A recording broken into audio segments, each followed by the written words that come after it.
Selamat pagi semua. Selamat pagi, Pak. Silakan duduk kembali.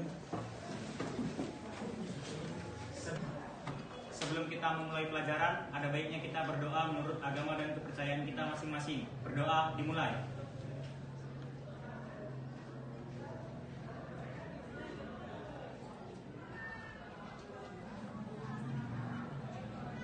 Berdoa selesai.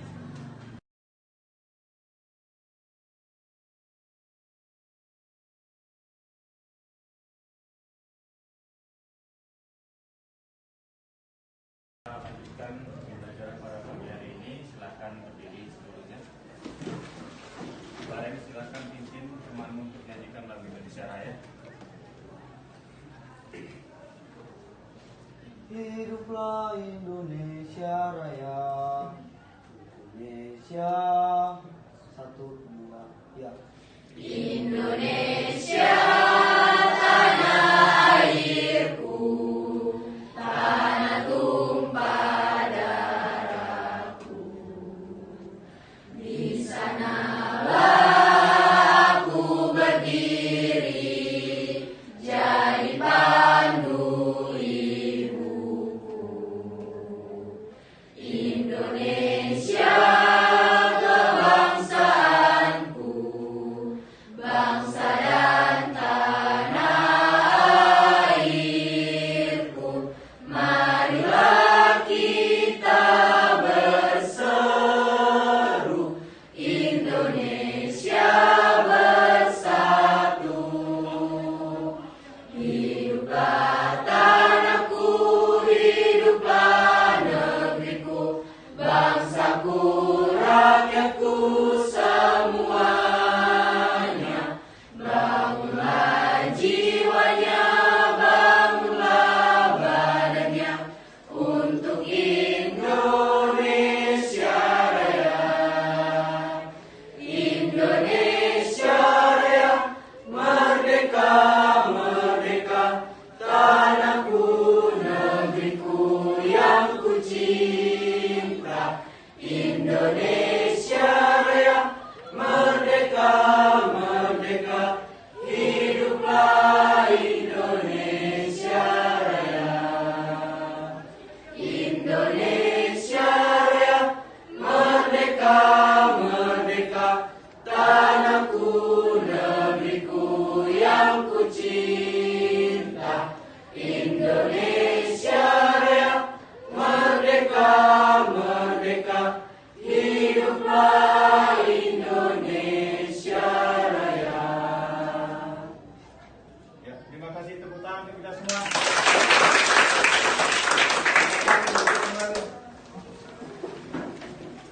Lalu, siapa hari ini yang tidak hadir? Lalu, Raja sakit, Ricci izin, Pak.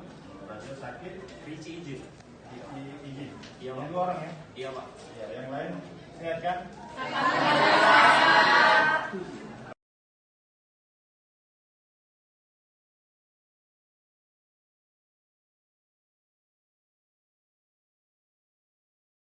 Tanyakan ke kamu adalah apa perbedaan sejarah dengan teks cerita sejarah di Ribah tadi? Iya. Teks sejarah dituntut untuk menyajikan hal-hal faktual yang benar-benar ada dan pernah terjadi. Sedangkan cerita sejarah adalah bebas menggambarkan sesuatu yang tidak pernah terjadi. Ya, terus yang kedua, Alia. Dalam teks sejarah, sejarawan wajib untuk menyampaikan sesuatu sebagaimana adanya, sesuai dengan realita, tidak boleh direka atau ditambahkan. Sedangkan dalam cerita sejarah, penulis bebas sepenuhnya dalam menciptakan imajinasi, namun tetap memiliki keterkaitan dengan situasi atau tokoh sejarah. Ya, yang kedua sesuai realita. Kalau teks cerita sejarah berdasarkan apa? Imajinasi. Yang ketiga, Desi. Dalam teks sejarah, hubungan antar fakta satu dengan yang lainnya perlu direkonstruksi, setidaknya melibatkan topografis atau kronologi. Sementara dalam cerita sejarah, imajinasi dan kemampuan menciptakan arah yang menunjukkan cerita sebagai suatu referensi yang memiliki hubungan dengan situasi sejarah. Ya, yang ketiga, dalam teks sejarah ada kronologis. Kemudian teks cerita sejarah ada rekayasa kebenaran. Yang bagus. Yang keempat, Danu. Dalam teks sejarah itu harus bisa membuktikan bahwa yang dibawakan pada masa kini dapat dilacak eksistensinya di masa lalu dan terikat pada fakta mengenai apa, siapa, kapan, dan di mana. Sedangkan cerita sejarah tidak terikat pada fakta sejarah sepenuhnya, terutama bagi mengenai apa, siapa, kapan, dan di mana. Tidak butuh bukti dan saksi seperti teks sejarah. Cerita sejarah terikat pada fakta. Teks cerita sejarah tidak terikat pada fakta. Yang terakhir, Fahru. Ya.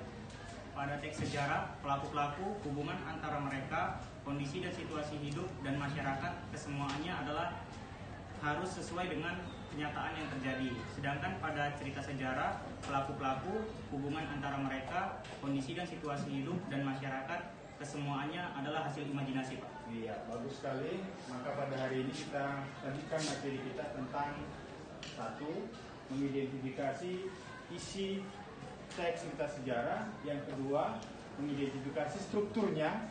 Kemudian yang ketiga, menjelaskan ya, isi dari teks cerita sejarah. Yang keempat, mengonstruksi nilai-nilai, kemudian bisa menceritakan dalam bentuk teks eksplanasi. Baik, sampai di situ ada pertanyaan sebelum kita lanjutkan? Tidak? Ada pertanyaan? Tidak ada, Pak. Itu materi kita pada pagi hari ini. Kemudian kita lanjutkan dengan, silakan baca Mangir dulu. Mangir di halaman 48. Kemudian identifikasi dulu strukturnya.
Sudah dibaca tadi? Sudah selesai? Sudah. Kira-kira ada berapa struktur teks sejarah di dalam cerita Mangir? Ada. Kemudian tadi. Pertama apa nih? Orientasi, Pak. Orientasi biasanya di awal ya, awal paragraf 1 dan 2. Kemudian yang kedua, Nisa. Ya. Istiwa biasanya di iya, paragraf 1, 2, 3, 4 sampai paragraf 5. Naila?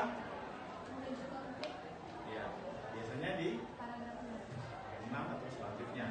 Kemudian Jara? Iya, biasanya di iya, tengah-tengah lah ini ya. Iya. Kemudian Trian? Resolusi, Pak. Resolusi. Iya. Kemudian terakhir? Koda, Pak. Iya. Koda biasanya di akhir berupa apa? Kesimpulan atau ending dari sebuah cerita. Ya baik, 12 IPA 2 yang Bapak sayangi, kamu tadi sudah membahas tentang struktur teks sejarah, ya. Kemudian sudah saling berdiskusi dan menjawab pertanyaan yang ada di teks Mangir. Maka selanjutnya Bapak persilakan perwakilan dari kelompok ya, kedua si Jessica dan Olga. Jessica terlebih dahulu, silakan maju. Yang lain boleh menanggapi. Selamat pagi semuanya. Selamat pagi. Nama saya Jessica Putri. Nama saya adalah Nanda Putri. Di sini kami akan menjelaskan mengenai hasil diskusi kami tentang struktur kutipan merupakan novel sejarah dari karya Pramudia Anantatur yang berjudul Mangir. Paragraf 1 sampai dengan paragraf 3 merupakan orientasi. Paragraf 4 sampai dengan paragraf 6 merupakan pengungkapan peristiwa. Paragraf 7 sampai dengan paragraf 11 merupakan menuju konflik. Lalu paragraf 12 sampai dengan 13 merupakan puncak konflik. Paragraf 14 sampai dengan paragraf 17 merupakan resolusi. Lalu paragraf 17 di beberapa kalimat terakhir merupakan koda. Sekian presentasi dan penjelasan dari kami. Apakah ada pertanyaan atau kritik dan saran? Silakan Odin. Mau koreksi untuk yang bagian orientasi, kan dari awal juga tadi Bapak bilang biasanya orientasi itu di bagian paragraf 1 dan 2. Kalau dibaca juga kayaknya lebih cocok orientasinya itu dimulai dari paragraf 1 yang dibawa bulan malam ini sampai di paragraf 2 yang ombak makin menggilat. Oke, terima kasih Odi atas tanggapannya. Yang lain udah? Udah pas tadi ya? Sudah Pak. Ya, tepuk tangan untuk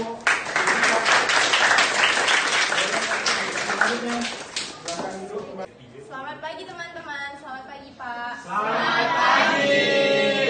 Saya dan teman saya berdiri di sini untuk menyampaikan hasil diskusi kami atau hasil apa yang kami baca mengenai cerita rakyat, yaitu yang berjudul Sang Kuryang.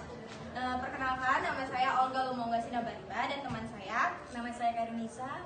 Nah, jadi setelah kami membaca judul Sang Kuryang, judul cerita sejarah Sang Kuryang, kami menemukan terdapat dua nilai yang terkandung dalam cerita tersebut.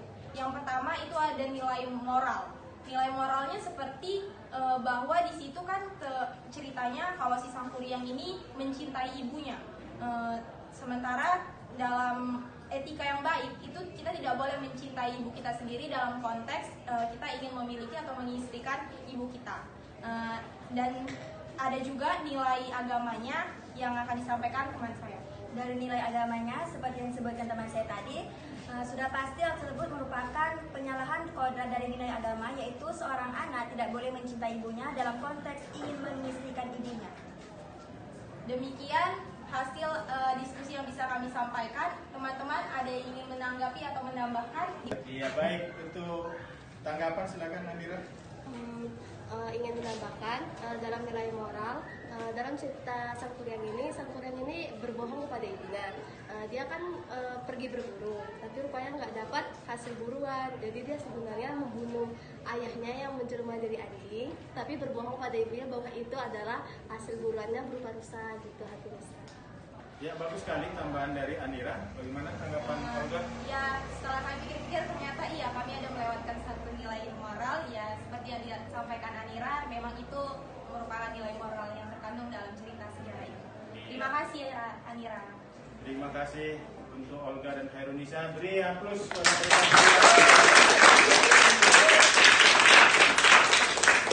Silakan duduk kembali. Terima kasih.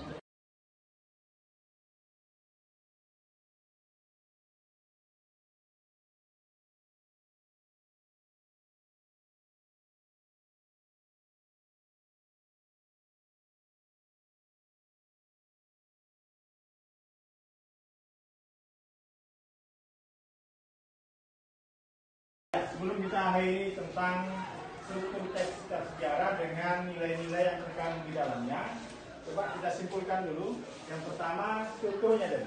Yang pertama apa ya? Yang kedua, pengulangan peristiwa. Tiga, penujuan motif. Keempat, puncak konflik. Lima, resolusi. Enam, koda. Itu struktur teks cerita sejarah. Yang kedua nilai-nilai yang terkandung di dalamnya. Yang pertama nilai moral. Yang kedua nilai agama. Yang ketiga nilai sosial. Yang keempat nilai budaya. Kelima nilai estetika. Ya, baik, coba ingat-ingat kembali, renungkan mengenai pembelajaran kita pada pagi hari ini. Yang pertama tadi mengenai struktur teks cerita sejarah. Coba renungkan ada berapa tadi? Bayang-bayangkan dulu. Tidak usah diucapkan, bayangkan dulu. Ada 6. Kemudian nilai dalam teks cerita sejarah ada 5. Sudah bisa dibayangkan? Bisa, coba bayangkan, diingat kembali, masukkan ke dalam pikiran kita. Baik, terima kasih. Untuk selanjutnya, pembelajaran yang akan datang atau minggu depan kita akan memproduksi teks cerita sejarah dengan kamu menuliskan sejarah tentang dirimu. Mungkin demikian. Sebelum kita akhiri, mari sama-sama kita menyanyikan lagu Padang Negeri. Silakan, Maren. Silakan berdiri.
Sebelum mengakhiri pelajaran, marilah kita berdoa menurut agama dan kepercayaan kita masing-masing. Berdoa dimulai.